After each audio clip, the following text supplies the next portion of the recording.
এই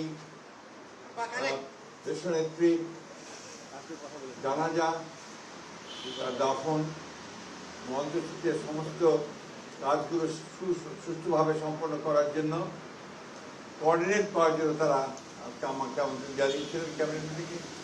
সেখানে আলোচনা হয়েছে, একটু পরেই আপনারা সেগুলো জানতে পারবেন, তাদের প্রেস সেক্রেটারি আপনাদেরকে জানাবে। আমাদের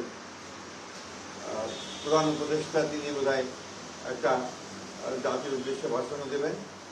আপনারা তাদের কাছ থেকে সব কিছু জানতে পারবেন, যেহেতু তাদের মিটিং তারাই জানাবেন, সেটাই ভালো হবে। আমাদের বিষয়গুলো আমরা আপনাদেরকে সকালে জানিয়েছি।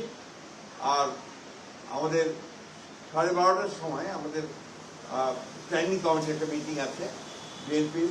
সেই মিটিংয়ে আমাদের সমস্ত সিদ্ধান্তগুলো চূড়ান্ত করে আমরা আপনাদেরকে আবারও জানাবো, টাইমটা জানতে থাকবো। সেক্ষেত্রে আপনাদের কাছে আমরা সর্বাত্মক সহযোগিতা চাইব।